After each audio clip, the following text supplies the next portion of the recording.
Il va avec la frappe. Ils sont magiques les Monégasques. J'ai un scoop pour vous. La frappe croisée magnifique. Égalisation pour l'AS Monaco. Ce soir, je vais dire tout haut ce que tout le monde pense tout bas. Radio Diagonale, la web radio 100% rouge-blanche. Bonsoir à tous et bienvenue sur le Twitch de Radio Diagonale. Bienvenue sur un Club Monégo, la troisième fois que l'on se retrouve le lundi soir de façon hebdomadaire. C'est donc votre nouveau rendez-vous.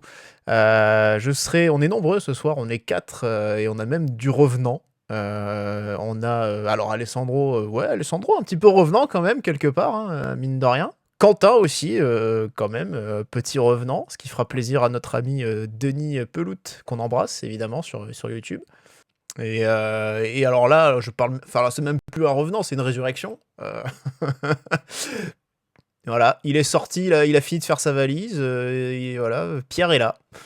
Bon, en tout cas, messieurs, on va revenir évidemment à ce pourquoi nous sommes tous là, pour parler de l'AS Monaco, de cet AS Monaco qui va bien, qui va même très très bien en ce moment, qui enchaîne une nouvelle victoire en Ligue 1, qui ne perd plus, et ça commence à faire beaucoup de matchs que Monaco ne perd plus en Ligue 1 en tout cas. Victoire donc samedi soir contre Brest, 2-0, grâce à Folarin Balogun, et grâce à Alexander Golovin, une victoire maîtrisée, et Monaco qui retrouve enfin, j'ai envie de dire, les places européennes. Ça y est, Monaco est 6e au classement, donc ça y est, Monaco occupe une place européenne. Alors on verra évidemment si la 7e le deviendra avec la Coupe de France. Il faudra évidemment attendre la fin de la saison pour ça, mais en tout cas, c'est un pas de plus dans la bonne direction. Ça, c'est clair et net. Donc, messieurs, déjà, qu'est-ce qu'on en pense ? Est-ce qu'on apprécie cette progression-là, en tout cas, qui se concrétise un peu plus ? On ne peut qu'apprécier, après les dernières semaines qu'on avait mangées, que ce soit la claque au Real ou même en Ligue 1, on n'enchaînait pas, on ne gagnait plus. On avait pris 3 points entre la 10 et 18e journée. Et là, effectivement, comme tu dis, on retrouve enfin les places européennes, parce que là, on est sur une bonne série. Mais le problème, c'est que devant, ça gagnait aussi, mine de rien. Il y a juste Lyon qui a freiné un peu le pas, et Strasbourg. Mais on avait tellement de retard sur ces concurrents directs qu'on a mis du temps à revenir. Et là, enfin, on peut recoller, dès le week-end prochain à un point de Lyon, donc en cas de victoire. Donc oui, ça fait du bien d'avoir une bonne série et d'avoir de la consistance aussi au niveau du jeu et des victoires abouties, quoi. On reparlera de Lyon dans cette dernière partie d'émission parce que ce sera le prochain match, donc on anticipera un petit peu sur ce qui va arriver ce week-end, dimanche. On profite pour vous dire qu'on sera une petite troupe de Radio Diagonale à Lyon, justement. Donc voilà, ce sera peut-être l'occasion de voir certains d'entre vous. Salut Salossin, qui nous dit Rennes perd également. C'est vrai que c'était aussi une journée, 26e journée, donc avec un choc entre Rennes et Lille, et Lille qui s'est peut-être aussi un petit peu relancé, mine de rien. Quentin, toi le Lillois. Non, mais sinon, ouais, Lille, qui était vraiment dans une mauvaise passe. Alors déjà, faut qu'ils aillent sortir qu'ils sortent contre Aston Villa, parce que clairement, à un moment donné, ça devrait pas continuer en Ligue Europa pour eux. Mais c'est vrai que niveau Ligue 1, c'était un peu plus poussif ces derniers temps. Après, c'est pas non plus une grosse catastrophe, hein. Je pense qu'ils avaient besoin de cette victoire-là, donc là, clairement, ils vont être un concurrent sérieux jusqu'à la fin de la saison. Mais attention à Rennes aussi, parce que c'est clairement, il y a Francaise, il y a peut-être ce renouveau qui devrait... En tout cas, là, ils ont été stoppés, mais ils étaient sur 4 victoires d'affilée, donc bon. En fait, on n'est pas à l'abri non plus d'une équipe qui remonte derrière, hein. Nous, on est là, on convoitise la 4e place, mais c'est vrai que derrière, on a quand même des sacrés gros concurrents derrière. J'enlève Strasbourg, du coup, de l'équation, mais... Puis en parlant de Rennes, Rennes jouera contre Marseille lors du dernier match. Donc, ils retrouveront Habib Beye. Et je peux vous dire que les Rennais sont très très motivés à cette perspective-là. Voilà. Après, on peut espérer que les points s'éparpillent, hein, de part et d'autre, hein, mais c'est clair que nous, on avait annoncé la série, il fallait une série pour recoller. Là, on est dans une série, mais clairement, il faut la continuer. Ouais. Il faut prendre les points contre les plus gros, donc Bah ça va commencer va, la semaine prochaine. ça va arriver. En tout cas, on va reparler un petit peu de ce match contre Brest. D'abord, Pierre, tu as vu ce match Absolument, ouais, bah, avec, oui, avec bah, avec ton voilà, cet œil un peu neuf que tu as justement sur les matchs de Monaco. exactement, une œuf, oui, non, mais je le reconnais complètement. J'avais déserté vers l'automne, hein, quand ça a commencé à devenir déprimant. Moi, j'en pouvais plus. C'était trop, quoi. Trop peu de plaisir pris pour le temps passé devant la télé. Donc là, maintenant, je suis revenu un petit peu sur voilà, l'actualité footballistique monégasque et on est sur des choses vraiment pas mal depuis quelques temps parce qu'il y a une nouvelle mentalité qui s'est installée et puis bah, on l'a revu contre Brest qui c'était pas un match facile en fait parce que bah, Brest est aussi une équipe en forme. Je crois que c'était d'ailleurs les deux équipes les plus en forme, les deux Ligue 1 qui s'affrontaient, la Brest et Ouais, Monaco. C'était les deux meilleures exactement, ouais. dynamiques. Ouais. Et ça s'est vu en fait sur le terrain que c'était pas un adversaire si simple que ça, même si évidemment que sur le papier il y a pas photo, mais bon voilà, c'était pas simple, c'était une équipe bien organisée. Et Eric Roy, c'est un coach qui fait quand même, Qui on en bah, pense qu'on en veut, mais qui fait du bon boulot quand même quoi. il bosse très bien en tout cas depuis qu'il a signé à Brest. Donc c'était ça fait quoi? Ça fait 3 saisons maintenant qu'il y est. Ouais, Ouais, il a fait un travail remarquable là-bas, avec notamment la Ligue des Champions et le parcours qu'ils avaient fait, très beau parcours jusqu'en barrage quand même. Donc oui, c'est clair, c'est très cohérent au final ce qu'ils ont proposé et c'était une équipe qui n'était pas simple à manœuvrer, ça c'est une certitude. On les a pris en plus au moment où, pareil, eux avaient aussi, Alessandro est en train de peut-être, on va dire, bah, avait peut-être une ambition européenne qui commençait à poindre quelque part, parce qu'ils n'étaient pas si loin que ça. Bah, il commençait à y croire parce que s'il gagnait samedi contre nous, il revenait à 1 point de mémoire. Puis là, comme disait Pierre, effectivement, ils avaient pas perdu depuis le 25 janvier, ils avaient pris qu'un seul but sur leurs 5 derniers matchs. Puis ils avaient joué des équipes comme Lorient. Alors Lorient, c'était à Francis Leblé, et puis ils avaient joué Marseille aussi. C'était 2 équipes aussi qu'ils avaient battues. Donc non, ouais, ils pouvaient effectivement, s'ils gagnaient, ils pouvaient effectivement rêver à une 6 ou 7e place. Euh, pour avoir une belle fin de saison. Et au final, bah, là, j'ai l'impression que même tu le sens, hein, dans le discours d'Eric Roy en fin de match, quand il parle de plafond de verre qu'ils auraient atteint, tu sens qu'on a un peu tué l'ambition dans l'œuf dès samedi soir. Ouais. Ouais. En tout cas, ouais, c'est clair que sur le match, bon, équipe difficile à manœuvrer, mais globalement, on peut dire Monaco a été plus en maîtrise, Quentin, que les Brestois, en tout cas sur le match, même si c'était pas un match toujours très emballant, etc. Avec peu de rythme en soi, mais on sentait voilà, qu'il y avait plus de maîtrise côté monégasque. Ouais, on se fait un peu peur quand même à certaines occasions qui étaient quand même pas mal brestoises au début, mais c'est vrai qu'il n'y a jamais rien eu de très dangereux. Et J'ai après, pas ouais, souvenir derrière. d'un arrêt de Radetzky, par exemple. Non, bah il y en a eu un, une petite tête là, très axiale à la fin du match. Mais il y a eu quelques occasions où il loupe une balle très fuyante là qui aurait pu être poussée juste au fond. Mais après oui, clairement il n'y a pas eu d'occasion dangereuse. Enfin moi j'ai jamais senti de moment où Brest était capable de marquer. Et nous on vient les punir sur une très bonne occasion. Et c'est une fois de plus, en fait c'est les Balogun et Golovin, donc finalement les deux hommes en forme un peu de l'équipe, avec Akliouche du coup qui est dans l'équation aussi. Mais c'est vrai que c'est eux qui viennent marquer finalement ces buts-là et nous voilà conforter en fait dans cette série. Et je crois que les deux d'ailleurs sont sur leur meilleure série depuis qu'ils sont chez nous. Je crois que Golovin, j'ai vu passer qu'il était décisif lors de 5 matchs consécutifs, c'était jamais arrivé genre. Ouais. Et pareil Balogun, 4 derniers matchs avec un but. Ouais. Et Donc pareil, meilleure série depuis qu'il est chez nous. Donc voilà, ça montre aussi à un moment donné que quand on a des offensifs, quand on a des joueurs performants, bah ça suit derrière. Ouais, Au il niveau y a des résultats. il y a une des stats aussi, c'est que Balogun avec 4 buts et 3 passes, et Golovin avec 2 buts et 4 passes. Alors peut-être ce serait plus 3 à mon avis, parce que je pense que Opta doit compter une passe qui était pas finalement qui avait été retirée par la Ligue. Ils sont impliqués sur 13 des 19 buts de Monaco en Ligue 1 en 2026. Et voilà, donc c'est au moins l'un des deux joueurs impliqués sur chacun des 7 buts lors des 3 derniers matchs de Ligue 1. Voilà, c'est clair que comme tu dis, hein, c'est vraiment aussi par eux que ça passe beaucoup aujourd'hui. La confiance de Balogun en plus, en ce moment aussi, elle est quand même incroyable parce que finalement d'une demi-occasion, j'ai envie de dire, il arrive à marquer quoi. Ouais, ça change. Mm. Ouais, la transformation est impressionnante. En fait, Golovin, on a quand même aperçu des moments, on sait qu'il peut être capable d'avoir ce niveau-là. Balogun, là, c'est vraiment, on a tout qui est aligné, c'est-à-dire le sens du but et puis les efforts. Où bon, on a eu différentes périodes à Monaco où l'un ou l'autre n'était pas ça, quoi. Au début, quand il était arrivé, bon, il a marqué un petit peu, mais on le trouvait pas toujours très concerné. Des fois dans l'activité et puis après bon, cette année c'était plutôt on sentait qu'il faisait des efforts offensivement mais que, bah, dès qu'il s'agissait de finir les actions c'était pas bon du tout et là, les planètes commencent à s'aligner depuis quelques matchs et bah, ça en fait un tout autre attaquant. S'il arrive à maintenir ce niveau-là, ça sera peut-être la transformation la plus impressionnante de cette fin de saison, enfin chez nous. Mm.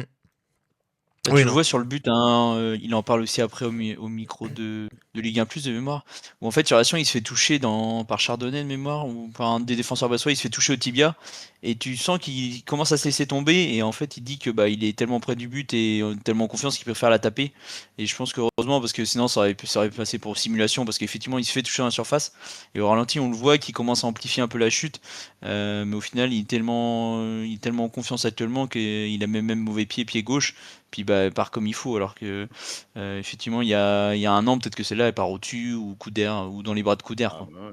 Il y Mm. a quelques mois même. Puis aussi, il y a toute la débauche d'énergie qu'il a. Enfin, il est très utile dans son jeu de haut but, dans ses appels. C'est vrai il court beaucoup, quoi. Et ça, Il c'est pèse. c'est bien. Ouais, ouais, ouais, c'est clair. Ouais, non, c'est clair, dans le jeu de haut but, même dans plein de remises avec ses partenaires. Et puis il a quand même encore continué de faire mal dans la profondeur. On l'a vu faire des Ouais. débordements dans la surface aussi. Enfin, il a vraiment, pour moi, ça a été vraiment un poison hein, au niveau pour la défense brestoise. Hein, c'est clair et net. Balogun fait une bonne saison dans l'ensemble, mais oui, bah, je pense même on peut même plutôt une très bonne saison, j'ai même envie de dire. Ah bah, heureusement Bah, qu'il les est là. stats commencent à être pour lui, mais Ouais. si tu nous le demandais sur la première moitié de l'année, il y avait quand même ce truc très frustrant qui vendangeait énormément et que je sais pas si les résultats collectifs ne s'étaient pas améliorés. Est-ce qu'on aurait vraiment pu dire ce soir, ouais, il fait une bonne saison? C'était mitigé, mais là, ouais, avec la dynamique du moment, à voir comment cette saison se termine, mais ça Ouais. sent. C'est vrai qu'on a déjà parlé, mais il y a aussi des buts ultra importants. Quand on se rappelle son but à Boudeux, on se rappelle son but contre Galatasaray. C'est aussi des Mm. buts qui font énormément de différence, qui donnent des points directs et qui permettent aussi cette qualification en barrage en Ligue des Champions. Donc il y a aussi ça, quoi. Il y a cet aspect-là, quoi. C'est vrai, ouais. C'est peut-être pas, c'est clair que voilà, c'est peut-être pas Goal d'or type Ben Yedder, un mec qui va enchaîner, voilà. Mais en tout cas, il y a quand même, comme tu dis, les chiffres commencent à peser et à parler pour lui. Et voilà, en plus, voilà, on sent que c'est clairement lui qui porte notre attaque aujourd'hui, quoi. Bah s'il se pète, J'avais. ouais, faudra prier pour avoir des miracles, hein, parce que Mm. effectivement c'est pas Biarritz qui le remplacerait, même s'il a fait une bonne entrée contre Brest où il est à l'initiative il est sur l'action du deuxième but. Tu sens quand même une sacrée différence entre le moment où Balogun sort vers la 65-70e à Ouais, chaque match et quand Biarritz rentre, hein. ouais, ouais. Alors Et que oui, Biarritz est frais. paradoxalement, ouais, le fossé se creuse entre les deux, mais j'ai l'impression que Biarritz est moins adapté en fait aussi à ce que Pocognoli veut faire en fait ouais, en termes d'impact physique, d'activité sur le front de l'attaque. Tu sens que bah, Biarritz, j'ai l'impression qu'il a pas la caisse pour faire ce genre d'effort. Mm, mm. C'est pas le même profil, hein, c'est clair. Ouais. Quand Ouais. il rentre, c'est pas pour faire la même chose. Mais Ouais. c'est bien, en sortie de banque, il arrive à être décisif aussi, quand même. Bon, on va le garder Pour comme une ça, fois, et ouais. puis c'est très bien. Mm. Ouais, ouais. Ouais, c'est clair. Après, il a quand même vendangé une énorme occasion. Hein. Alors, il y avait hors-jeu au final Ouais, ouais. de Golovin sur l'action. Mais c'est vrai que là, il a quand même un face-à-face à jouer et il bute sur coup d'air. Donc, bon, ça, c'est quand même. Je pense, même si ça aurait été refusé, ça la fout un petit peu mal quand même. Mais après, oui, comme tu dis, il a Ouais. été plutôt décisif sur le deuxième but, même s'il ne l'est pas à proprement parlé. Mais c'est vrai que voilà, le centre, c'est lui qui le fait au second poteau.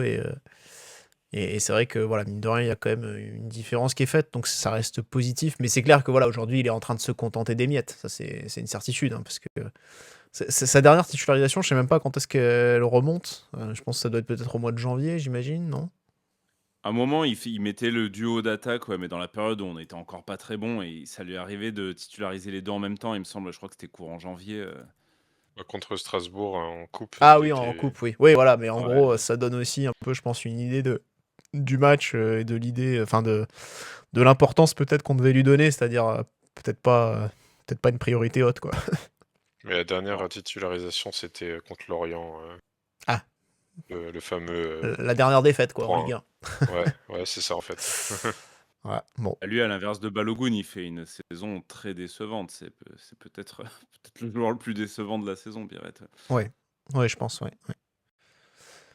Et ouais, après ça, on dit, hein, c'est peut-être pas le style de jeu de Poco qui lui convient peut-être pas, et le fait de jouer avec une seule pointe, c'est peut-être pas aussi, je sais pas. Après, en termes d'animation, c'est clair que voilà, là où Balogun est très bon, c'est qu'il est devenu très fort dans le jeu de haut but, qu'il a été capable de progresser, j'allais dire, de se mboloiser un petit peu, sans perdre Ouais, puis trop aussi- non plus d'efficacité devant le but. Ouais, c'est clair. Mais c'est clair que C'est un voilà, joueur qui défend. ouais. Mais c'est vrai que sur un profil, voilà, sur l'animation de Pocognoli, c'est peut-être aussi des choses comme ça qui sont demandées et que lui est capable de faire, mais que Biret ne serait peut-être pas non plus en mesure de faire, de défendre avec autant de volume, tout simplement. Ouais. Ouais, bah dans les derniers matchs où on est bon, c'est un changement qui est revenu quasi tout le temps. Le Balogun qui sort pour Biret, enfin les entrées de Biret sont là tout le temps, et tu sens que tu as une perte d'intensité dans le pressing quand il rentre, alors que le Balogun est cramé, tu vois, Biret qui est frais rentre et n'est pas capable de faire ses efforts de pressing, de défense, etc. quoi. Faudrait regarder Aussi, enfin, le nombre de buts qu'on marque une fois quand Balogun est sur le terrain ou quand il est ou quand il sort, je sais pas. Sur la série. Tu vois, est-ce qu'on arrive encore à marquer pas mal de buts quand Balogun n'est plus sur le terrain? Alors bon, c'est peut-être un peu biaisé dans le sens où Balogun marque beaucoup de buts. Mais, mais Cette qu'est- fois-ci, puis- c'est arrivé, mais ouais, c'est vrai que c'est peut-être pas Mais si non, puis fréquent. il y a l'effet du score. Enfin, franchement, on peut pas trop comparer. Mais par contre, niveau Ouais. pressing, je suis pas trop d'accord parce que pour le coup, Biarritz, c'est pas quelqu'un qui rechigne à l'effort. Pour le pressing, pour courir, ça y a pas de problème. Après, c'est juste qu'il court, il est pas aussi puissant, il est pas aussi technique, même à la limite que Balogun, j'ai envie de dire, sur certains aspects.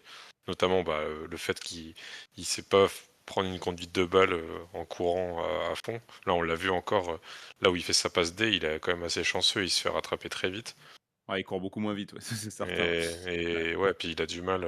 Mais voilà, après, derrière, on sait, c'est sa qualité de finisseur. Et c'est juste que nous, on se retrouve très peu en attaque placée en fin de match, finalement, parce qu'on est constamment soit en train de tenir un score, soit en train de se battre contre un adversaire beaucoup plus fort, donc qui est genre le PSG, typiquement, par exemple. Mais voilà, je pense qu'il n'y a pas de comparaison à avoir pour l'instant. De toute façon, on va se contenter de Balogun, enfin de Biarritz en remplaçant, et puis voilà. Ouais. Ça reste quand même une option. Et espérer aussi que Balogun finisse bien la saison sans trop se blesser, ça. Ouais, on n'a plus que la Ligue 1 à jouer. Oui, après, mais là, il y a les sélections aussi qui vont revenir. Donc, c'est le point un petit peu négatif, c'est que du coup, il y aura pas de repos pour lui pendant la trêve, par exemple. Alors que Biret, je sais pas s'il va être convoqué, par contre, lui. En l'occurrence, c'est peut-être aussi sa place pour le mondial qui est en train de se jouer et qui est peut-être en train de perdre aussi. Balogun, lui, à ce niveau-là, il n'y a pas de souci à se faire. La seule chose, c'est qu'on sait qu'il a un physique pas toujours où il a, enfin, un peu fragile. Il a quand même pas toujours, voilà. Donc c'est un peu le souci. Donc voilà, il faut espérer qu'il n'y ait pas trop de problèmes avec cet enchaînement, etc. Parce que ils vont jouer où les Américains? Enfin, j'imagine qu'il va devoir encore voyager vers les États-Unis pour la trêve. Je sais pas, je pense. La France, déjà, il va y aller en plus, puisqu'ils ont une tournée américaine. Si je dis pas de bêtises, non? Ouais, puis si, la France a Oui, une voilà. tournée américaine et les Américains jouent aux États-Unis, donc il fera les vols. Après, on reprend le dimanche soir, ça doit être le dimanche soir contre Marseille. Parce qu'il y a des jours, enfin il y a des trêves internationales où lui jouait le mardi dans la nuit du mardi au mercredi aux États-Unis, et puis on jouait le vendredi ou le samedi après-midi, quoi. Là, bon, ça fera encore une journée, parce que ça doit être le dimanche 20h45, ça doit être le match qui clôture la journée, le Monaco-Marseille, donc ça lui fera Plus, toujours ça de prix en repos, quoi. il joue la Belgique et le Portugal. Pas des petits matchs, quoi. Donc, Non, mais c'est vrai que là, il a un calendrier allégé en club. Donc, bon, c'est plus comme dans le cœur de la saison, où on avait toutes les compétitions. Normalement, c'est jouable. Après, on sait que c'est un joueur qui est fragile et qui s'est quand même souvent blessé chez nous. Mais bon, on peut espérer. Il ne nous reste pas tant de matchs que ça à faire, quoi. Donc, bon, on peut Non, espérer de l'avoir il nous reste 8 matchs. 8. Ouais, 8 Ouais. matchs. Donc, bon, on peut espérer de l'avoir au moins 6 matchs, quoi. sinon, juste un dernier mot sur Golovin. C'était sa 200e apparition en Ligue 1. Tout à fait. Qui est quand même assez incroyable, je trouve, pour de nos jours en tout cas, de rentrer dans le top 30 des joueurs les plus capés. Oui, il faudrait voir au global. Il doit être à quoi, à peu près 250, j'imagine, dans ces eaux-là. Ouais, là, je vois 260. Il va dépasser Ludovic Giuly s'il joue tous les matchs. Là. 260 que, déjà, Ouais. pour dire, il était près à 270, 269. Ouais. Alors, Après, ça fait bientôt 8 ans qu'il est là. Giuly est resté moins longtemps. Non, c'est clair. Mais bon, juste pour dire, en fait, ça m'impressionne quand même la longévité que peut avoir un joueur surtout, je vous dis vraiment dans l'histoire récente, c'est quand même assez incroyable que ce gars est là depuis aussi longtemps, quoi. Et qui parle toujours pas en mode français au passage, mais c'est Oui. pas grave. Ouais. Un petit peu, Oui, certainement. je serais curieux de savoir combien de matchs jouables il avait par rapport aux matchs joués, parce que bon, on parlait de la fragilité de Balogun, mais alors Golovin, on est sur. Et puis aussi, pas aussi marquant que Giuly, hein, évidemment. Comme nous le fait remarquer Salossin, c'est une évidence, ça c'est clair et net. Parce que Giuly a gagné des titres. À côté, c'est pour ça. Ouais. Mais oui, bon, après, c'est un joueur qui a trouvé un confort, je pense aussi à Monaco, qui lui convient bien. Et puis peut-être qu'il n'avait pas non plus les qualités pour aller plus haut. Hein. Giuly, il a eu le Barça qui est arrivé. Golovin, il a jamais eu le Barça, je pense. Hein. Le Barça, puis la Roma, enfin c'était la Roma de cette époque-là, c'était quelque chose aussi. C'était pas mal, tu jouais avec Totti, quoi. C'était bien, quoi. Ouais, non mais Golovin est quand même beaucoup moins bon que le Giuly de la grande époque de Monaco, ça c'est certain. Je voulais pas les comparer, hein. Moi je me désolidarise. Julien Nethervoid qui nous dit: Golovin serait-il une image pour Ribot pour faire parler de nous en Russie? Après je sais pas, parce qu'au final je suis pas sûr qu'on compte vraiment sur le marché russe, quoi, pour le dire prosaïquement, pour vendre des maillots. Ou pour les droits, je sais pas, peut-être pour les droits à l'international, je sais pas. Après, il y a peut-être une fierté juste simplement de la part de Ribot d'avoir un joueur russe dans son effectif, etc. Et d'ailleurs, il y avait eu un papier un peu dans ce sens-là à un moment. Je crois que c'était l'équipe qui avait écrit un papier là-dessus. Mais je crois qu'ils sont pas si proches que ça en réalité. De ce que on dit souvent que c'est un peu le chouchou, etc. Mais de ce que je comprends, dernièrement, ils sont pas si proches. Alors. Je me rappelle d'un papier où il disait même qu'il pensait à une reconversion après dans l'organigramme du club. Bon, après. Il pourrait remplacer Vadim. Lequel, le vendeur ou le kiné? Le kiné. On en a deux des Vadim maintenant. Non, on en a qu'un. Non, mais je veux dire, on en a deux passés historiquement. par le club. Ouais, voilà, en comptant l'historique. Ouais. Il y en a pas eu un autre? Non. Il y a dû peut-être en avoir. Ouais. Bon, enfin, en tout cas, voilà. Sur ce match-là, est-ce qu'il y avait d'autres choses dont vous vouliez parler? Il y avait un truc. Oui. Ouais. Ah, pardon, non, j'enchaîne juste, hein, mais ça sera pas long. C'est juste que c'est la 6e fois, je crois, que Zakaria est aligné en défenseur central. Et c'est la 6e fois qu'on perd pas. Hasard? Donc, hasard, je sais pas. On a fait 5 victoires, un nul avec lui en défense centrale. Ouais. Donc, hasard, voilà, je pose ça là, c'est tout. Ouais, non, mais c'est clair que ça a fait du bien à tout le monde. Hein. À commencer par les premiers, ceux qui sont directement à côté de lui, Kerrer et Fuss, qui sont bien meilleurs depuis quelques matchs aussi. Ça, c'est une certitude. Et c'est clair que Zakaria fait beaucoup de bien pour commander un peu la défense, pour voilà, prendre cette responsabilité-là. Mais c'est marrant parce que là, du coup, j'ai re-regardé le match tout à l'heure et on entendait, je crois que c'était Pocognoli qui s'était un peu énervé en début de match. Il se plaignait un peu d'une ligne de défense un peu trop basse et du coup, il disait à Zach de faire remonter tout ça, quoi. Et donc, il avait pas l'air très content de ça au début. Est-ce que c'est pas dans la foulée où Quentin en a parlé à un moment donné où c'est un centre qui vient et Zakaria FS laisse passer le ballon Ouais, et c'est justement en fait c'est peut-être, Dina Dimbe qui sauve l'action parce que genre qui est tout seul au deuxième poteau. Et c'est vraiment la grosse situation pour moi que Brest a où effectivement si Dina Dimbe il laisse passer le ballon derrière je pense que ça fait but avec un genre de la tête il est dans les 6 mètres. Donc est-ce que ça c'est pas dans la foulée de cette action là Dina Dimbe qui avait failli signer chez nous d'ailleurs l'hiver dernier. Recalé à la visite médicale, ouais. Un de plus. Ouais. C'était alors attends, c'était où je cherche. Je pense que ça me parle et ça doit venir, je sais pas, 2-3 minutes après ou avant. Enfin, c'est dans le même momentum. Ouais, ils ont failli marquer. À ce moment-là, c'est très chaud. Hein. Franchement, s'ils coupent pas le centre, c'est. Enfin, et derrière, t'as pas le même match aussi avec Brest qui mène 1-0 chez toi. Là, c'est une galère sans nom. C'est clair. Ouais, ça se joue à peu de choses, hein, ces trucs-là. Mais bon, après, c'est aussi. Voilà, ça fait partie de ce genre de victoire, de savoir aussi profiter de ces occasions ratées pour toi enfoncer le clou, quoi. Il me semble que c'est plus en début de match, mais bon. Après. Et je pense que l'action vient après. Radetzky, quand même. Ouais, bah ça, on verra bien, hein, du coup, le retour de Radetzky. Petit player avec la relance sur Bamba à un moment donné, quand même, parce que. Oui.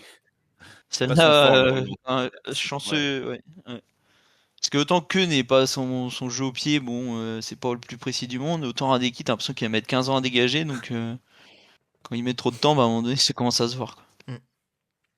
Il y a un débat qui s'amorce aussi dans le chat, justement, pour réagir sur le côté de Golovin, là, une image de Ribot pour faire parler en Russie, mais c'est vrai qu'on relève comme Minamino au Japon, parce qu'apparemment ils ont une chaîne assez importante au Japon où on peut regarder tous les matchs de Monaco, de Reims et de Brighton, parce qu'ils ont des joueurs japonais. C'est pour ça qu'on a Mizuno comme ouais, mais mais pour le coup, je pense qu'au Japon, c'est sans doute un peu différent qu'en Russie. Je pense qu'il y a beaucoup plus d'attachement. Pour le coup, Minamino, c'est une vraie star au Japon. Oui, et puis c'est un pays je pense où le marketing est plus puissant. Oui, et puis je pense qu'il a un statut au Japon que Golovin n'a pas, je pense, en Russie, à mon avis. C'est quand même plus ou moins le meilleur joueur de l'équipe nationale de Russie, Golovin. Donc, oui, mais c'est une équipe qui, déjà, avec la situation géopolitique, ne joue plus rien. Ouais. Enfin, doit se contenter de matchs amicaux contre le Qatar ou la Jordanie ou des pays qui sont pas forcément très cotés. Footballistiquement, j'entends, évidemment. Et puis bon, il a rien fait avec, quoi. On peut reparler de la Coupe du Monde 2018, mais ça s'arrête là, quoi. Oui, non, mais c'est clair qu'évidemment, Donc bon. c'est une sélection qui a moins, je pense, d'importance que le Japon. Le Japon, à mon avis, est très suivi aussi au Japon, logiquement, et donc du coup, ça fait que. Merci, Pierre. Oui. Ouais. Non, mais après, il y a des équipes nationales qui sont suivies au-delà de leurs frontières. Avis frauduleux. Et non, je ne suis pas présentateur, je suis inspecteur policier. Sur les avis Pierre a raison, c'est qu'effectivement, la blessure de Minamino, elle a été vécue comme un drame au Japon. Ouais. Les croisés là-bas, ça a vraiment été. Effectivement, ils ont un attachement à leurs joueurs et à leur sélection nationale que je pense qu'il est difficile à expliquer pour nous, même si sommes attachés à notre sélection, enfin à notre équipe nationale, eux c'est multiplié par 15 ou 20, quoi. Eux, c'est vraiment des idoles plus que des joueurs de foot, quoi. Ouais. Ouais. En tout cas, voilà, du coup, pour revenir sur ce match de Brest, j'ai envie de proposer on va vous proposer un autre thème, parce que c'est aussi un peu en miroir avec ce match de Brest, c'est la question du piston gauche. Donc là, on avait Simon Adingra à ce poste-là. Donc on rappelle évidemment le contexte, le fait que Caio Henrique est blessé. De l'autre côté, c'est pareil avec Vanderson, mais de l'autre côté, il y a quand même Thésée et et Diatta qui va pas tarder à revenir certainement, alors sans doute après la trêve, mais avec lesquels on a peut-être un peu plus de certitude. Là, Adingra et Ouattara, c'est peut-être un couloir qui est peut-être moins bien fourni, moins bien pourvu quand Caio est absent. Et c'est peut-être aussi sur ce sprint final potentiellement une petite inquiétude. En tout cas, le match de Ouattara, d'Adingra contre Brest peut nous le rappeler. Bah, c'est pas son poste de prédilection. Défensivement, tu vois qu'il a pas beaucoup de repères, voire quasiment pas du tout de repères défensifs. Poconelli dit qu'il peut jouer à ce poste-là. Moi, je ne vois pas d'avenir. Effectivement, piston gauche, un grand plus haut dans les deux offensifs derrière l'attaquant, oui. Ailier gauche dans un 4-4-2, oui. Mais piston, non, effectivement, c'est pas son poste. Et déjà, je trouvais le choix un peu de Poconelli osé de le mettre directement contre Brest. Parce qu'il y avait Lala en face. Bon, Lala, c'est une valeur sûre de Ligue 1, entre guillemets. C'est assez offensif en plus. Oui. Donc j'avais peur qu'il se fasse manger dans le dos et que Lala ait le temps de mettre des centres sur la tête d'Ayork. Et je pensais qu'il allait mettre Mawissa pour fermer ce couloir-là, justement. Bon, il a mis Adigra, c'est passé. Hein. Tant mieux, mais j'ai peur contre les prochains matchs, Lyon, Marseille. Je pense qu'effectivement, soit il repasse avec Ouattara, soit même avec Mawissa. Ouais. Mais j'ai du mal à voir Adingra. Ouais, moi j'aurais plutôt mis Mawissa même. Ouais. Bah, c'est vrai Ouattara, que mais- autant, alors tu disais peut-être face à Lala c'était plus difficile, mais c'est vrai que si tu veux un ailier, un piston pardon, un peu plus offensif, un peu plus capable d'éliminer, de déborder, tu peux jouer contre Brest avec Adingra. Contre Lyon, c'est vrai que j'ai beaucoup plus de mal à l'imaginer titulaire par contre. Oui, puis ça passe comme contre Angers où il l'a mis à la mi-temps, où effectivement Ouais. tu sens qu'Angers va pas forcément sortir de son camp et que bon, un mec qui dribble comme lui, qui a une facilité de 1 contre 1, effectivement tu peux le mettre. Mais ouais, à l'extérieur contre Lyon par exemple, effectivement, moi je pense plus mettre un Mawissa, où tu es sûr que défensivement déjà il aura plus de repères que Adingra. Après ça dépend aussi comment joue Lyon, hein, parce que là il joue plutôt à 3 derrière aussi avec des pistons, Ouais. donc des fois du 1 contre 1, ça peut être aussi bien d'avoir un gars aussi rapide que Adingra, quoi. C'est qu'eux, ils ont Maitland Niles. Bah, il est blessé justement. Et il est blessé. Ouais. Mm. Ah, ils ont mis Adbourg, donc c'est sûr que si c'est Adbourg, vaut mieux mettre Adingra, hein, parce que Ouais. lui il va peut-être monter une fois, mais il redescendra pas. Hein. Ouais. Bah, Quentin, du coup, toi de ton côté, est-ce qu'il y a une petite inquiétude à avoir sur ce poste-là pour toi? Ouais, bah, je pense qu'il a juste mis Adingra par défaut. Hein. Je vois pas, enfin, à mon avis, Ouattara c'est était de quand retour même dans un le joueur. groupe contre Brest. Ouais, mais c'est quand même un joueur qui, bah, déjà, qu'on a que pour a priori un prêt, donc qu'on peut se permettre de faire jouer dès qu'il est disponible, quoi, en tout cas. Et justement, moi je me dis que c'est à un moment donné, il a été pris pour pouvoir faire ses différences sur l'aile gauche, des dribbles. Alors ça n'a pas trop fonctionné. J'ai trouvé qu'il n'a pas été très impactant dans les duels non plus. Donc bon, finalement, il a pas mauvais match de sa part, mais c'est pas parce qu'il était piston pour moi. C'est vraiment parce que bah, il n'était pas dans une bonne disposition, parce qu'il avait peut-être pas beaucoup de soutien et il avait pas de la. Alors du coup, le fait qu'il était piston, c'est qu'il avait pas aussi de latéral avec lui derrière. Voilà, donc c'est peut-être plus par défaut qu'il a mis ce joueur, et je suis d'accord un peu avec cette analyse que finalement il faudrait retourner avec un profil plus défensif. Mais après, le truc, c'est que c'est peut-être là aussi où il peut faire cet éclair de génie, aller mettre un but comme il l'a mis à Angers ou bon, enfin, contre Angers. Enfin, voilà, ce genre de mouvement aussi, c'est vrai qu'il n'y a que lui qui peut le sortir. Donc, où tu le mets sur la feuille de match si c'est pas ici, bah, c'est difficile à dire, quoi. Parce que moi, clairement, Ouattara, je sais quel joueur c'est, et je vois son niveau, et on voit très bien son niveau. En fait, on a un peu d'espoir sur Mawissa parce qu'on se dit que voilà, il va revenir, et il a déjà joué à ce poste-là, et finalement, il n'avait pas montré des si mauvaises choses. Mais finalement, est-ce que c'est vraiment un piston? Est-ce qu'il va nous apporter ce qu'on souhaite, en tout cas ce qu'on a besoin, ce dont on a besoin dans ce couloir gauche? Pas sûr, quoi. Donc ouais, je suis un peu mitigé à ce niveau-là. En plus, je trouve que Brest n'a pas du tout pris cet avantage qu'ils auraient pu avoir, comme tu l'as dit, sur ce côté droit. Ils ont très peu attaqué du côté droit, bizarrement. Donc ouais, je pense qu'on n'a pas vu le potentiel, en tout cas, de Adingra en piston, et j'ai pas trop envie de revoir à ce niveau-là, notamment défensivement, bah, contre une équipe comme Lyon, voilà, où ça peut punir un peu plus, quoi. Pierre, pour toi, est-ce que voilà, il y a une inquiétude à ce niveau-là pour la fin de saison? Enfin, en tout cas, a priori, Caio Henrique reviendrait d'ici un mois, probablement, plutôt après la trêve. Marseille sera peut-être un peu court à voir, mais bon, c'est quand même 2 rencontres peut-être parmi les plus importantes de notre fin de saison là. Et oui, bah, ça sera une faiblesse. Ouais, le côté gauche, c'est sûr que là, on n'a plus de Pernod titulaire. Je pense que les deux options, elles sont quand même. Elles peuvent être utiles.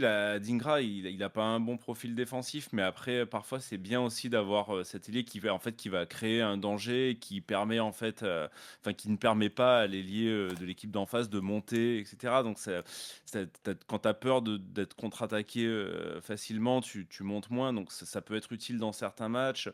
Après, Ouattara, moi, je serais pas si catégorique dans le sens où bah, il y a des dynamiques collectives et qu'en fait, là, quand tu vois ce qui est en train de s'installer, des fois, tu as des moments comme ça où quand l'équipe va bien, même les joueurs qui sont pas bons, en fait, ils deviennent à peu près potables. Et je pense que Ouattara est capable de faire des matchs corrects, je pense, dans une dynamique d'équipe comme ça, où ses boulettes pourraient être rattrapées un peu par des coéquipiers, etc.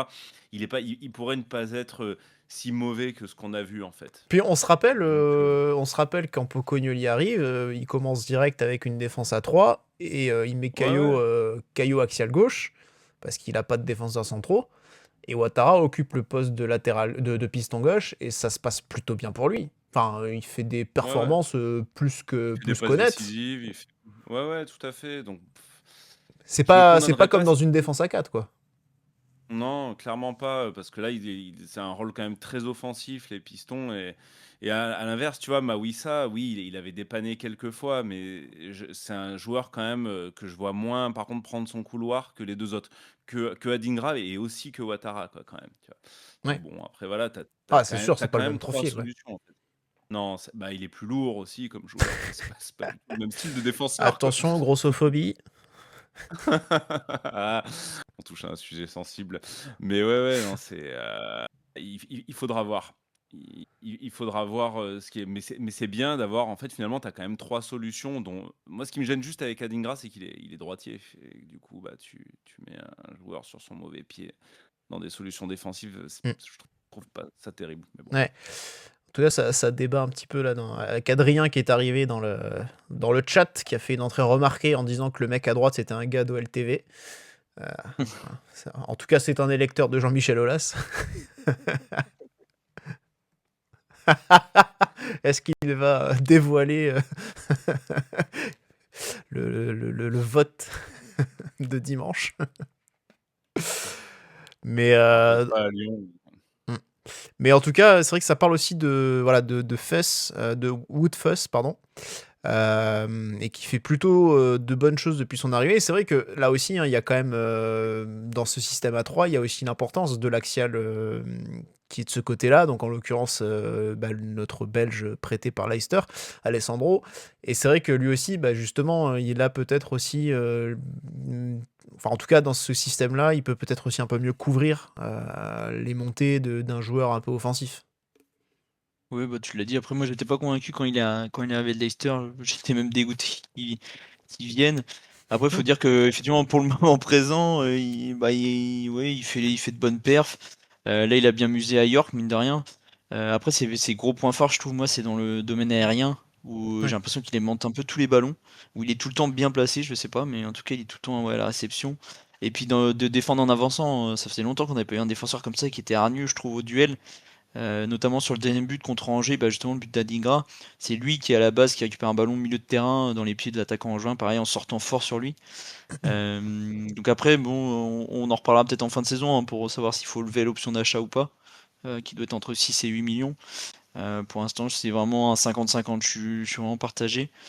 Il fait ses matchs, après, pour moi, c'est surtout grâce à Zakaria qu'il est aussi performant, parce que quand on voit comment Kehrer renaît un peu de ses cendres aussi par rapport à sa première partie de saison, je pense que Zakaria n'y est pas étranger. Non, c'est clair. Après, on peut aussi imaginer, alors je sais pas ce que vous en pensez, mais Est-ce qu'on pourrait imaginer contre Lyon peut-être revoir Zakaria au milieu de terrain, maintenant que Mawissa est aussi revenu alors Mawissa pour l'instant n'a toujours pas débuté un match, mais est-ce qu'un Mawissa pourrait revenir titularisé en défense et on pourrait remettre Zakaria au milieu de terrain, ou est-ce que pour l'instant on préfère rester comme tel, pas toucher à ce qui fonctionne? Ça n'a aucun sens. Next. Prochaine question. Ah ouais, ça serait une très Connard. mauvaise idée, je trouve Tiens. aussi, ouais. Faut pas casser, c'est un truc qui marche bien. On a retrouvé une stabilité depuis qu'il est en défense. Faut surtout pas faire ça. Surtout que les prestats, en plus de Zakaria au milieu cette saison, n'ont pas été bonnes, quoi. Donc, tu gagnes rien à faire ça, quoi. Ouais. Puis il Non, lui puis laisse la t'as liberté toujours, quand même. Il lui laisse la liberté quand même de se faire ses petites 2-3 rushs par match où il avance tout seul pendant 50 mètres. Et puis Ouais, c'est vrai que c'est tu marrant sens qu'il fasse ça. tu sens que c'est en mode bon allez, ça me saoule d'être derrière, j'en dribble 3 et je pars devant un peu tout seul, puis personne ne suit donc il revient derrière. Mais Moi, je pense que mais, Damien propose qu'on le mette à piston gauche, du coup. Zakaria piston gauche, je pense que ça devrait être pas mal. Bah écoute, il pourra le taf. faire des montées, mais C'est peut-être notre meilleur latéral gauche. c'est Diatta. Oui, bah c'est vrai qu'on parlait de l'absence de Caio, mais bon, Caio fait pas une saison extraordinaire non plus, hein. On n'est pas en train de Il chercher revenait bien, il revenait bien. Ça commençait à être un peu mieux, quoi. Ouais, mais ouais, dit-il alors qu'il a pas vu un match. Bah, j'ai vu les matchs où ça commençait à être un peu mieux, et puis j'ai arrêté de regarder les matchs quand c'était carrément catastrophique, quoi. Non, Et ouais, ça fait quand même 2 ans qu'il est affligeant, donc ouais, affligeant peut-être pas quand même, mais c'est clair qu'il a eu un vrai coup d'arrêt avec sa blessure au genou. c'est des problèmes. Mais je pense surtout que bon, c'est quand même c'était pas un il y a pas trop de il y a eu quelques matchs très difficiles pour lui, mais je trouve que c'est quand même il y a quand même une certaine constance, on va dire, dans ses performances. Alors c'était pas exceptionnel, mais c'était rarement catastrophique non plus, quoi. Il y a eu quand même des situations. En fait, c'est un joueur qui a quand même souvent eu du mal en défense. Et les matchs où on subissait, il a souvent pris de terribles bouillons. Après, c'est un joueur qui est plutôt juste. Donc voilà, il n'y avait pas trop de pertes de balles, il n'y avait pas trop de Mais sur mauvais choix. c'est vrai que tu parlais aussi de la période actuelle, justement, de la bonne dynamique. On sentait que dans cette bonne dynamique, ça lui profitait aussi, parce que Il en finalement, profitait, ouais. je trouvais même en fait, moi, ce que je remarque quand même dans cette bonne dynamique, c'est qu'il y a un vrai changement au niveau de l'état d'esprit. Il y a un vrai changement dans la mentalité et dans ce que montre en termes de voilà d'envie, d'accrochage. On sent que les mecs s'arrachent beaucoup plus depuis quelques matchs. Surtout derrière, je pense là, ça se voit aussi même avec un Kirer qui est beaucoup plus saignant dans le duel, quitte à parfois même prendre des cartons jaunes, mais voilà, on le sent moins craintif, moins sur les talons, on le sent un peu plus saignant. Et je trouvais même que Caio, c'était aussi la même chose. C'est-à-dire que Caio, c'était pas non plus... c'est un joueur assez beau esthétiquement, en tout cas, qui a une certaine technique, une certaine élégance, et donc on sent limite presque quand il est au duel qu'il a pas forcément envie de salir son short, tu vois. C'est pas le mec C'est vrai qu'il peut y avoir un peu de voilà, ça, ouais. c'est pas le mec qui va passer son temps par terre. Mais du coup, j'ai l'impression que même sur ça, il a peut-être un peu plus de niaque dans le duel. C'est ça que je trouvais il y a une évolution, quoi. Ouais, tout à fait. Mais comme tu dis, ouais, l'état d'esprit, c'est le plus gros changement, hein, de toute façon. Et donc, il en a profité aussi et il y a contribué. Ouais, c'est ce que Pocognoli a réussi à faire quand même sur ce dernier mois, quoi. C'est à changer, Mm. à faire changer. Bon, ça a dû se faire sur le long terme, mais c'est une équipe qui est très solidaire et c'est ce qui fait la qualité en ce moment de l'équipe. C'est que les joueurs font les efforts les uns pour les autres, alors qu'avant, bon, bah ouais, t'avais des erreurs individuelles, mais qui étaient compensées par personne. Et donc, du coup, c'était une catastrophe systématique. Et là, c'est plus le cas. Et en fait, il y a toujours ces erreurs, mais elles sont rattrapées par d'autres joueurs. Et donc, du coup, ça fait que les joueurs donnent l'impression de faire de meilleures prestations parce que tu payes pas cash tous leurs mauvais choix. Du coup, toujours pas de communiqué pour annoncer le départ de Pocognoli, Pierre. Est-ce que ça va? Est-ce que tu le vis bien? Ouais. Ah ouais, bah franchement, il m'aura fait mentir. Ah non, mais ça, c'est. Mais à culpa, c'est vrai que je n'ai pas du tout cru en lui. On est nombreux après, ceci dit, et je Oui, pense que même ici, c'est vrai. il nous a fait quand même beaucoup douter. On vous en avait parlé C'est à vrai la que dernière émission. même ton fidèle Rome lui avait quand même mis un sacré taquet à une Ah, période. les débuts. Ouais. Ouais, les débuts étaient très étranges. Il y a eu en plus, il y avait la com qui était particulière, etc. Bon, voilà. Après, là, c'est vrai que si il arrive à retourner la situation et que ça continue, voilà, il faut attendre parce que c'est une dynamique qui est quand même qui est bien en ce moment, mais qui peut s'arrêter et puis tu peux Mm. repartir dans d'autres choses moins bonnes. Mais si ça se confirme, on pourra que saluer ce qu'il a réussi à faire avec ce groupe qu'on pensait tous voué à pas grand-chose, quoi. Ouais, ouais, c'est clair. Mais après, comme tu dis, voilà, il reste encore, mine de rien, il reste encore 8 matchs. Ouais. J'espère presque aussi qu'on n'a pas, entre guillemets, lancé. Alors, c'est un peu bête de le dire comme ça, mais on n'a pas lancé notre sprint final un peu trop tôt. Parce qu'on avait un gros retard à faire. Mais c'est vrai que là, il reste encore 8 matchs, mine de rien, c'est beaucoup. Alors, c'est bien parce que ça permet vraiment d'avoir notre destin en main et de pouvoir vraiment refaire notre retard et d'aller, pourquoi pas, viser le podium quand même. Mais voilà, c'est vrai que peut-être, j'espère qu'on n'est pas parti trop tôt, entre guillemets. Et on n'avait pas le choix de toute façon. Il fallait pas partir plus tard parce que sinon on remontait pas non plus, quoi. Donc, Ouais. Donc voilà, faut voir si on est plutôt le lièvre ou la tortue, au final. ouais, on verra bien. Ouais. Bah, en tout cas, les autres équipes ont quand même bien avancé, donc on a bien fait de les prendre tous ces points, quoi. C'est ce que Mm. disait, je crois, Arwan en Ouais, début d'émission, quoi. absolument, ouais. Et Ouais. ouais. Faudra Et faire gaffe là, dimanche à Lyon, juste pour les cartons jaunes. Parce c'est qu'on ça. on en a pris deux samedi, donc Kerrer qui était pas sous la menace et Bamba qui doit être à son deuxième, donc pareil, pas sous la menace. Par contre, Camara et Balogun, s'ils prennent jaune Thésée dimanche, aussi.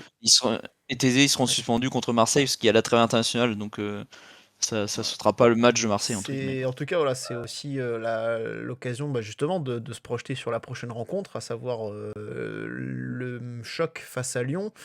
On va parler évidemment de cette OL aussi qui est un peu en perte de vitesse. Mais pour revenir sur les suspensions, justement, Alessandro, je sais qu'il y en a pas mal aussi côté. Je crois qu'il y en a pas mal côté marseillais aussi. Des joueurs qui sont potentiellement sous la menace et qui pourraient se retrouver à manquer le match contre Monaco. Je crois qu'ils ont Aguerd, Kondogbia, Greenwood, Weah et Pavard, il me semble. Bah, Aguerd, il va pas être trop embêté vu qu'il est. Oui, Il vient de se faire opérer pour une pubelle voilà. chimique. Mais Greenwood, ouais, on pourrait prendre, sachant qu'il joue Lille dimanche à 17h15. C'est Sachant ça. que les Marseillais, les derniers, c'était toujours un peu chaud avec l'étang Benassi au bord du terrain. Si ça pouvait partir en live et puis qu'ils prennent des jaunes un peu de partout, on dit pas non. Oui. Ouais, Greenwood, Faudra j'y crois moins, voir. un Ce serait bien attaquant. qu'ils aient un Jérémy Pignard ou un Stéphanie Frappard sur ce match pour être sûr. Genre, un mec qui va bien lâcher la dose en carton. Tu vas allumer la mèche. Voilà. Donc, en tout cas, ouais, ça on verra si on peut vraiment remonter après les matchs face à Marseille et Lyon. J'ai envie de dire, si on gagne ces matchs-là, on verra plus. On aura vu, justement, parce qu'on sera déjà remonté. Ouais. On peut se mettre dans une position très intéressante si on les bat là. Ouais. Je sais plus à combien de points on est exactement. C'est tout l'enjeu, voilà. Alors là, Marseille est toujours à 6 points, puisque Marseille donc, a gagné aussi, même difficilement, contre Auxerre. Lyon, du coup, eux, ils ont été... pardon, Lyon, ils ont fait match Un nul, nul au pardon. Havre. Voilà, le 0-0. 0-0, Pardon, ouais. voilà, j'étais en train de le... À 3 points, c'est ça? Voilà. Lyon est à à 4 4 points. Lyon est à 4 points. Donc c'est vrai que si on les bat, ça veut dire qu'on sera revenu à 1 point seulement. Mais c'est surtout la dynamique lyonnaise, voilà, qui est surtout pas bonne en ce moment, puisqu'ils sont sur 4 matchs sans victoire. Dans le lot, il y a eu 2 défaites contre Strasbourg et contre Marseille, justement, et 2 nuls contre le PFC et contre le Havre. Alors, Strasbourg-Marseille, forcément, c'est des équipes... alors, c'est pas des équipes spécialement en forme, mais des équipes qui sont quand même d'un niveau assez relevé direct, pour tout le monde. emmerder Lyon. Par contre, le PFC, même si on a perdu contre eux, et on peut pas non plus en être fier, et le Havre, qui faire match nul contre ces équipes-là, on a aussi fait match nul contre le Havre, donc c'est pareil. Mais voilà, enfin, on sent que voilà, c'est quand même aussi une dynamique qui est pas bonne de leur côté. Il y a aussi l'Europa League. Ils ont fait match nul contre le Celta jeudi dernier. Là, juste avant de nous jouer, ils vont se taper le match retour. Potentiellement, Ils ont Adrien. leur jeune qui était en forme qui s'est pété. Rémi Imbert, absolument, oui. Ouais. Qui vient de signer son contrat pro, qui s'est blessé. Alors c'est vrai que c'est pas forcément un joueur sur lequel enfin, on va dire on aurait des craintes parce que bon, même s'il il a montré vraiment des très belles choses, mais bon, a priori si on commence à avoir peur de Rémi Imbert à 18 ans, bon. Voilà. Non, mais ce qu'ils disaient là, tu vois, du match au Havre, c'est qu'ils ont ils ont un gros problème en ce moment offensivement où ils n'arrivent pas à concrétiser. Et Humbert, il avait mis sur les derniers matchs, il avait mis 2 buts, je crois. Et donc du coup, ça veut dire qu'ils perdent aussi ils perdent des cartouches, quoi. Donc bon, c'est toujours ça de prix pour nous. Après. Ouais. Bon, mais c'est le meilleur moment pour les prendre, hein, clairement. Ils sont clairement dans une très mauvaise dynamique, quoi. Oui. Non, c'est clair et net. C'est clair et net. Donc. Comment on a réussi, ouais. Oui, et puis bon, c'est notre historique à Lyon, quoi. C'est ça le truc aussi. Ouais. Après, il y a des retours quand même. Donc, il y a des blessures. Hein. On a parlé tout à l'heure de Maitland Niles. On a parlé de Rémi Imbert. Mais potentiellement, voilà, il y a aussi un retour qui pourrait leur faire beaucoup de bien. C'est celui entre autres, de Pavel Sulc. Sulc. Je sais pas, jamais trop su comment le dire. Ouais. Un joueur qui nous a fait très mal au match aller quand même, début janvier. Ouais, c'est qui nous a fait mal à nous et à Radeki. Et ouais. Et à Salissou. Et à Salissou, ouais. Bon, après, là, il y a des images d'entraînement où il vient de se reprendre, donc il va manquer. Il sera sûrement dans le groupe dimanche, mais il va manquer de rythme. Déjà, à voir s'il joue jeudi soir contre le Celta. Pareil pour Moreira, qui était un peu leur élément fort offensif quand Fofana s'est blessé. Et il parle aussi que Fofana pourrait être dans le groupe contre le Celta, mais donc ils seront sûrement dans le groupe dimanche contre nous, mais ils manqueront de rythme. Ils vont sûrement partir avec l'Ukrainien devant et Hendrik. Hendrik, c'est vraiment le Mariano Diaz. Ouais, merci. C'est Mariano Diaz 2.0 où dès qu'il a le ballon, il frappe, donc il faudra éviter de prendre une frappe de loin. Mais c'est vrai que depuis qu'ils l'ont récupéré, ils avancent plus. Alors je sais pas si c'est un lien de cause à effet, mais il y a eu l'effet nouveauté les 2-3 premiers matchs où effectivement il claque c'est un triplé, je crois qu'il met à Metz, il met son premier but à Lille. Premier match où t'as un peu l'enflammade du début, mais effectivement depuis 2 mois ils sont à l'arrêt. Ils sont moins bien que. Les dynamiques se sont inversées entre eux et nous, quoi. Ansu Fati contre Hendrik, c'est pas mal. Hein. Ouais, alors ça va être la principale menace, ça va être lui, ça va être Hendrik. Quentin, pour le coup. Là, pour le coup. Alors, tu parlais d'un Mariano Diaz 2.0, mec qui prend le ballon, qui frappe. Les frappes de balle d'Hendrik, là, par contre, il va vraiment falloir s'en méfier. Ouais, puis en plus, je pense que de toute façon, s'ils misent, ils vont miser à 100% sur lui. Hein. De toute façon, comme on me disait tout à l'heure, au niveau offensif, c'est un peu pauvre de leur côté. Après, voilà, moi, par le fait qu'effectivement, c'est quand même un joueur qui est pas du tout maladroit avec le ballon et qui sait mettre les occasions au fond. C'est pas un pur neuf. Donc je pense qu'ils vont quand même pêcher quand même sur tout ce qui est coup de pied arrêté, sur tout ce qui est phase avec les jeux de tête, etc. Donc là on est assez fort, je pense. En tout cas, on l'a montré un peu contre Brest. On savait quand même renvoyer quelques occasions, donc ouais, je me fais pas trop de soucis à ce niveau-là. En tout cas, sur le papier, en fait, je me dis qu'il n'y a pas de raison qu'on fasse un mauvais résultat contre Lyon. Moi, ce qui me fait peur, c'est le fait qu'on soit là, chez eux, qu'il n'y a pas beaucoup de matchs où ça tournait dans notre faveur chez eux. Récemment, en tout cas, on en a eu un la dernière fois, mais bon, voilà. L'an dernier, pas arrivé tout le temps, l'an dernier.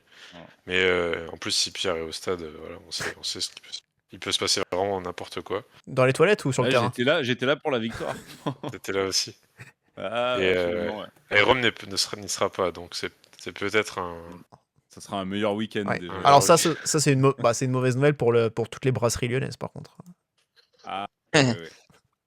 Et j'entends brasserie dur. au sens premier du terme, celle où on brasse de la bière et on boit de la bière, et pas où on mange, parce que sinon ça va me retomber sur la gueule par contre.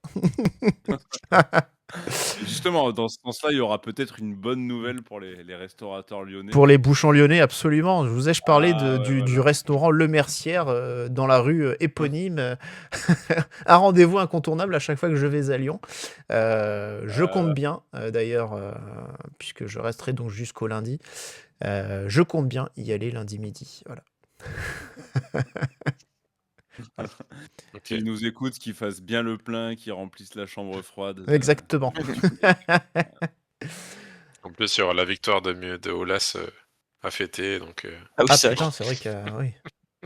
Ouais, Alors là, il par est plutôt contre- mal barré pour gagner. Plus de chances que Monaco gagne que Olas gagne, a priori. quand même. Alors a par contre, priori. s'il y a une défaite de l'OL et une défaite d'Olas le même jour, ça peut être jour de deuil national décrété pour le lundi hein.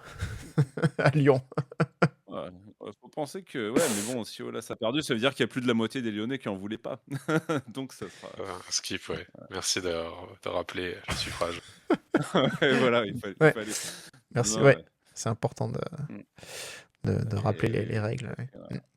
Mais par contre, juste, moi, juste pour revenir Oui. à Lyon, là, Vas-y, Bani vas-y. Fofana, il s'est passé quoi quand même ce mec-là, il devait pas être blessé genre jusque janvier. Au final, le gars, il est toujours blessé, quoi.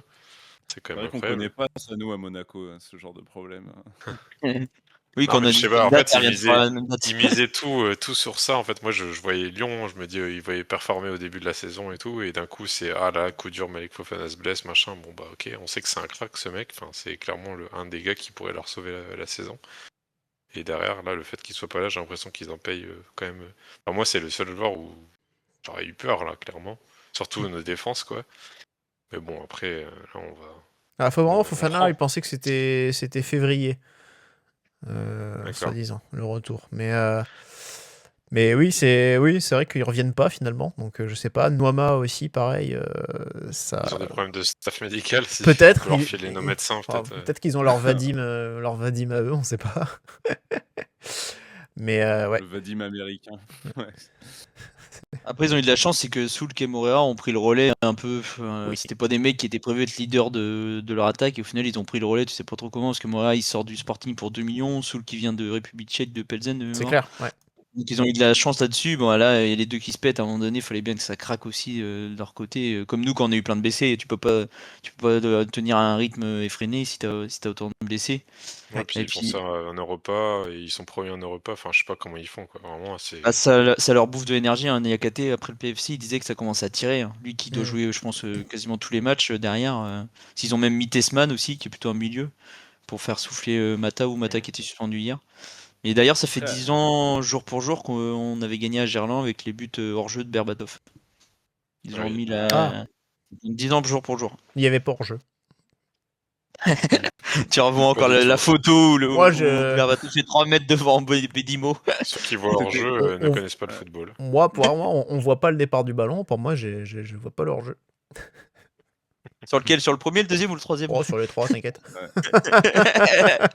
Il y en a un, il est quand même pas mal, franchement. Bah, le troisième où il est devant l'assistant et devant Bedimo, il est incroyable. L'image arrêtée, elle est. Ah, je propose qu'on aille de remontrer les buts à Berbatov et lui demander s'il pense qu'il est hors jeu. Ouais. Vous aurez sa réponse. Mais ouais, 10 ans déjà. Et oui, le temps passe vite. Et le titre Ouais, aussi, bah, en ça fera plus, bientôt 10 ans aussi. Le dernier titre. Ouais. Pas pour. Et en plus, finalement, quand on y réfléchit, entre cette victoire-là, là, avec les buts de Berbatov, la victoire de l'année du titre et celle de l'an dernier, je sais pas en fait s'il y en a vraiment d'autres en championnat. Au Groupama, il y a à que Lyon. celle de l'année dernière et celle du titre, Ouais. hein, pour moi. Au Groupama. Ouais. Il y a eu le. Et Ouais, on gagne en Coupe de le. France avec Folland et Sur non, c'est en la- Coupe de France, pas en championnat. Coupe de France, ouais. Ouais. Exact. Et c'était un match qui Match. avait eu pas mal de polémiques d'ailleurs, je crois, au niveau de l'arbitrage. Je crois que Ouais, c'était ouais. Stéphanie Frappard, il me semble, ce jour-là. Et c'est Donc là c'est que. Hollande a éliminé. Il était à huis clos, le match. Ouais. Et C'était ouais, là avec où le Bah, c'est Covid, pas ouais. 10 ans. Au match suivant, on va venger, je sais plus quel joueur qui avait été blessé. Ouais, il y avait eu des polémiques sur ce. Bah, c'est que Paqueta ait pris une balayette par Volant au bout de 2 minutes, que Volant avait pris juste un jaune, et que 3 semaines après, on les jouait en championnat, et que Marcelo avait fait la célébration du golf parce qu'ils avaient gagné 3-2, je crois, Oui, chez nous. exactement. Et ça fait pas ouais. 10 ans, j'ai dit une connerie, ça fait 12. Jour pour jour, mais 12, ça fait du coup, 12. ouais. Donc c'est encore pire. Ouais, non, mais c'est vrai qu'on gagne pas souvent à Lyon. C'est la seule crainte parce qu'en fait, quand tu vois les dynamiques, etc., tu te demandes. Normalement, on doit le gagner ce match parce que ils sont vraiment au plus bas en ce moment, Lyon, et nous, on est peut-être au plus haut. Donc, on doit gagner après. En tout cas, On est Monaco.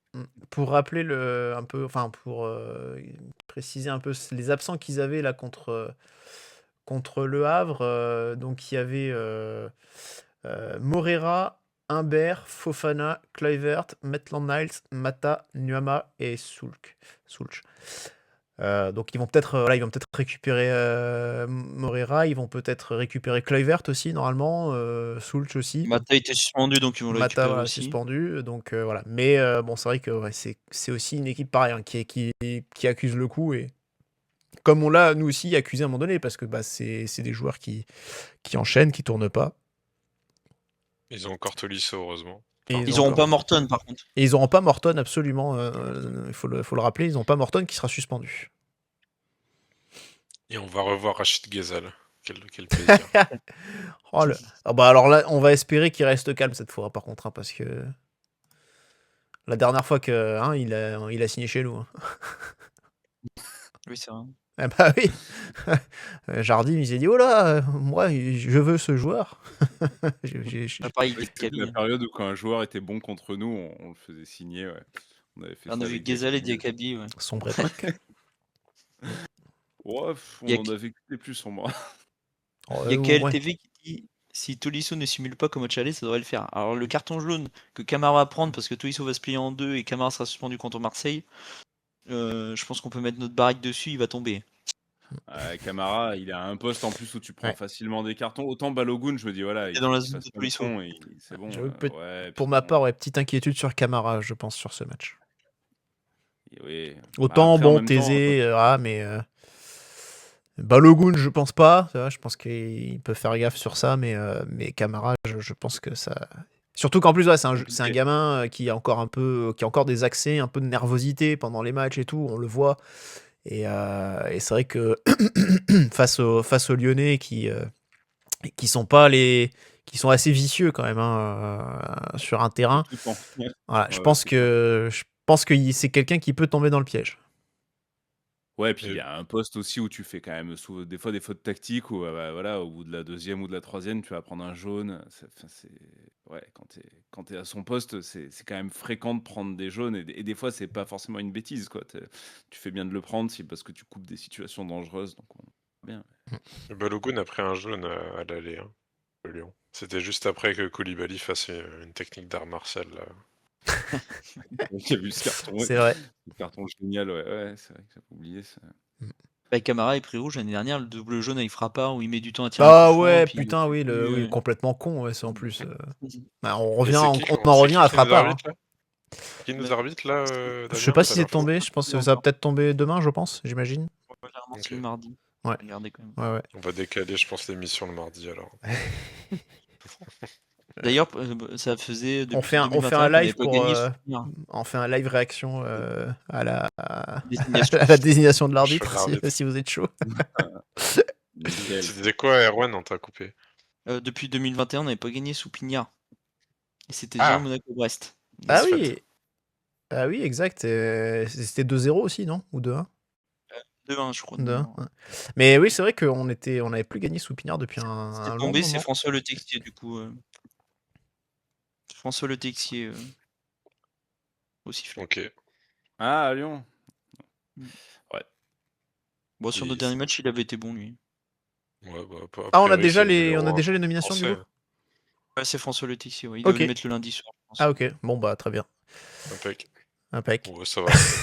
Super. C'est émission le lundi. Bonne nouvelle, super nouvelle. Ouais, bon bah le Texier, on verra bien, hein, parce que c'est quand même censé être un des meilleurs arbitres du monde, mais bon. Cette saison, il nous arbitrait sur le Marseille-Monaco avec la fameuse polémique du Balogun hors-jeu ou pas. Ouais. Ouais, qui est pas hors-jeu, du coup. Non, Camara, oui, sur le but de Camara. Oui, sur le but de Camara. Ouais, du coup, pas hors-jeu. Finalement, ça avait été plus ou moins reconnu quand même, d'ailleurs, après par la... eux, ils avaient dit que c'était hors-jeu, hein, quand ils avaient fait le débrief. Ah oui, Je croyais ils que avaient justement confirmé ils étaient maintenant. revenus dessus en disant que c'était, ça prêtait à Non. interprétation, mais ah ouais, OK, ils avaient été fermes à ce point-là, d'accord. Bah, ils avaient peut-être dit que c'était pas une erreur manifeste en tout cas. Oui, voilà, c'est ça. Donc par conséquent, il n'y a pas forcément besoin de revenir dessus. Mais c'est parce qu'ils valident le but en réel. Ouais. Bon, bah, écoute. Ouais. Bon, on verra bien en On tout verra en cas, tout cas, ouais. mais c'est pas, Espérons qu'on ouais, soit vu les au-dessus. dynamiques et cetera, ouais, voilà, c'est ça, c'est que c'est des détails où normalement, on doit gagner ou à minima ne pas perdre ce match, quoi. Mais c'est vrai qu'un match nul, bon, ça ferait pas vraiment les affaires non plus, quoi, parce que on n'est plus vraiment en position de perdre du terrain, quoi. En tout cas, de Et ouais, le truc, trop c'est que traîner. les autres peuvent se doubler de nouveau. Ouais, ouais, non, mais ça, c'est sûr. Hein, bah ouais. Alors autant, je On pense a que là, tu démarré. vois, Strasbourg, je pense que là maintenant, il y a un vrai gap et tout avec eux, mais Lille et Rennes sont toujours là. Bah, Lille est encore devant, Rennes est à égalité. Donc il n'y a pas de voilà, il y a pas de marge avec ces équipes-là pour l'instant non plus, quoi. Mais bon, en tout cas, ça, c'est ce qui fait aussi tout le sel de ce sprint final. Et donc voilà, De cette Ligue 1 McDonald's. exactement. McDo dimanche d'ailleurs ou... On ira dans une spécialité locale qui est le Ninkasi. Ça sera très bien. Voilà, on pourra se retrouver là-bas. Bah, vas-y, balance aussi tous les plans qui sortent que les... Comme tu veux pas non plus partager la localisation avec ton téléphone Voilà, mais tant qu'on y est. Comme ça, on pourra mettre en place le concours de hamburger du coup d'avant-match. Si Damien est là, on essaiera d'organiser une compétition ardue. Il y a un Ninkasi qui a ouvert à Lille là, d'ailleurs, il n'y a pas très longtemps, j'avoue. Ah, l'expert. Pas trop mal. Mais c'est quoi? C'est une chaîne? Ouais, c'est une chaîne du coup. Oui, c'est une chaîne, ouais. D'accord. Bon, on peut en parler Ouais, plus non, mais- longuement dans une prochaine émission si vous On peut voulez. faire un live. On fera un sur- débrief sur- du Ninkasi lundi prochain. Adrien propose un live, donc Pourquoi il a téléchargé Streamlab? D'ailleurs, si les gens qui nous écoutent ont des plans parking pour Adrien. le stade, il faudra voilà, Pour nous Adrien. Ouais. communiquer en message. C'est pour un pote, ouais. Bon, messieurs, parfait. Je pense que ces digressions sonnent certainement la fin des débats de cette émission. Bah, il y a les pronos. Il y a les pronos, oui. Bah oui, j'oublie toujours les pronos. Ouais. D'ailleurs, On l'avait fait la semaine dernière. on nous dit que t'as Oui. pas rentré une prédiction ce week-end. Erwan. Alessandro. Je sais plus ce que j'ai. Mais c'est possible, oui, c'est possible. Tu fais des prédictions, du coup, pas des pronos, que c'est plus fort que la prédiction. C'est pronos normalement, mais. Ouais. Les mots ont plus d'un. Voilà. C'est plus lourd Plus de de sens, poids. là. Ouais, prédiction, c'est. C'est notre Nostradamus à nous. Voilà. Mais t'avais fait des pronos la semaine dernière du coup. On avait fait des pronos. Moi, je me souviens du mien, mais je me souviens pas des autres. Moi, j'avais dit que les deux joueurs en forme, enfin les deux nommés des trophées UNFP, qui étaient Ouais. donc Ajorc et Balogun. D'ailleurs, Balogun n'a pas gagné malheureusement. Mais bon, Ouais, largement. on a après à choisir. Voilà, je préfère qu'on gagne le match plutôt que Balogun gagne le trophée UNFP et qu'Ajorc gagne le match. Tu vois. Ouais, je préfère ça. Oui, bah merci. Oui, Ah, mais évidemment. ok. évidemment. Moi, je préfère qu'il gagne les trophées NFP. Le bâton de Bourbotte. Ah, le bâton de Ouais. Bourbotte, très bien ça, le bâton de Bourbotte. Allez hop, 4 ans après. On va reprendre. Ouais, ça Allez. fait longtemps. Ça faisait 4 ans apparemment qu'on l'avait pas reçu. Donc, petit événement. Adrien avait dit on ne gagne pas. Eh bah, voilà, on a gagné. Moi, j'avais mis donc du coup que les deux, donc Ajorc et Balogun marqués. Donc, il y en a eu qu'un sur deux. Donc, demi-point. Ouais, évidemment. Évidemment. Et puis après, Patrice, je sais où j'ai oublié. Voilà. Et moi, sur MPP, j'avais mis 0-2. Ça a fait 2-0. Enfin, 2-0. Ça a fait 2-0, donc c'est bon, c'est parfait. Non, je préfère le dire. Parce que... Ouais. Je crois que j'ai fait. Ça arrivé souvent dans l'année, donc voilà. Non, mais voilà. Je crois que j'ai fait 1 sur 8 sur la journée. Je crois. Ouais, alors ça dit quoi pour Lyon là? Eh bah, vas-y. Paris. On t'écoute. Bah moi, je vais me risquer, je vais dire on ne prend pas de but. Très bien. Alessandro, tu as une prédiction? Moi, je pars sur on gagne pas là-bas et c'est un match avec des buts. Donc, soit match nul avec but ou soit on perd. Ok. Quentin? Moi, allez, je vais partir sur un buteur, ça fait longtemps. Je vais dire que Ansu Fati va marquer. Oh, Ça fait longtemps. Je pense qu'il va sortir du banc et nous mettre un petit truc. Il va climatiser le parc OL. Le Groupama Stadium, s'il te plaît. Respecte Ouais. les names. Je sais même pas s'il s'appelle encore comme ça. C'est sûr. Le Groupama Stadium, si, oui.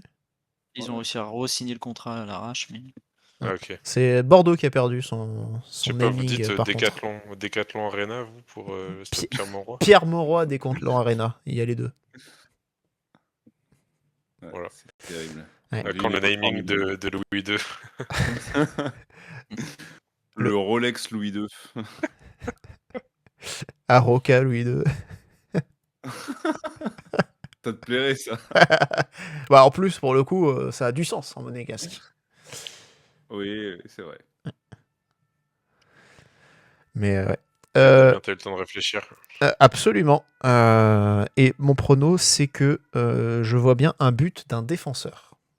Côté monégasque, j'entends. Merci de préciser, non mais si. il arrivait. Oui, parce que avec un but de Niakate, oui, effectivement, j'aurais pu me dire. Voilà. Non, un but d'un défenseur monégasque. Je précise que j'inclus Zakaria s'il joue à nouveau en défense. Voilà. oui. Voilà. Un demi-point, non? Non, c'est juste que voilà, s'il joue au milieu de terrain, c'est sûr que je vais pas dire un but de. Voilà, ça marchera pas. Mais s'il joue en défense centrale, je considérais que ça compte pour Zakaria. Il nous fera pas le coup du oui, mais il a joué en défense à la fin du match. On verra Par contre, ce que tactiquement ça nous réserve, ça. T'as dit défenseur central, hein, pas défenseur. Non, j'ai dit un défenseur. Ah oui, donc Adingra, ça marchera aussi, même s'il est piston gauche. Ok, j'ai compris. Allez. Ah, si tu veux, je peux aller. Ah, en vrai, j'imagine plus. Je pense plus à un but de Zakaria ou de Kerrer sur ce match-là. Voilà. Donc si tu veux, je peux restreindre à défenseur central. Faut que Wood fasse, il faut que Wood. Ah. Ou alors, non, t'as pas dit. après, si Maui ça joue.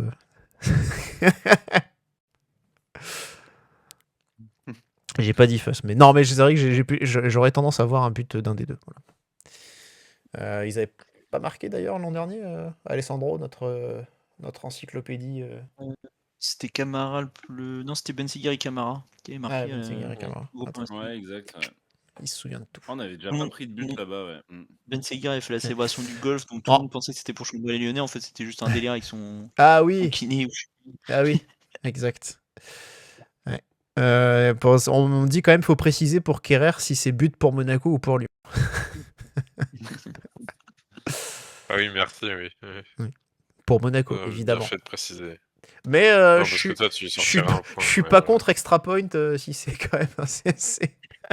Non, mais si on concède un péno pour Kerrer, tu vas dire non, mais c'est Kerrer, et donc j'avais dit que. Ouais, c'est bon. Bon. C'est très encadré, ouais. Il faut bien que quelqu'un remplace Rome, parce que. Je suis pas sûr qu'on a envie de remplacer les codes. Non, pardon. Ça y est, c'est le moment où ça dérape. C'est le moment où on se quitte, du coup. Voilà. On t'a coupé l'antenne. Bon, bah en tout cas, merci à tous les trois. Merci à tous qui étaient sur le chat de nous avoir suivis. Merci Adrien aussi également d'avoir été là. Merci pour ta dispo. Et puis on vous donne du coup rendez-vous lundi prochain pour un nouveau Club Mounegou. Donc évidemment l'occasion de reparler de ce match et peut-être d'autres choses. Et puis éventuellement dimanche aussi, si jamais on croise certains d'entre vous aux abords du Groupama Stadium. Peut-être ce sera l'occasion de s'y retrouver. Merci en tout cas Alessandro, merci Quentin et merci à Pierre, Jésus-Christ ressuscité. Ah ouais, rien que ça c'est... Ah ouais attends, il faut voilà, il faut dire les termes. Voilà. En Et le tout retour de Zidou 2005. oui. Le divin chauve. Ah non, c'était un autre. Bon, bref. En tout cas, merci à tous les trois. Merci à tous de nous avoir suivis sur Twitch. Et on vous donne rendez-vous la semaine prochaine. Salut à tous et Dagebunegu. Ciao, ciao. Et bisous.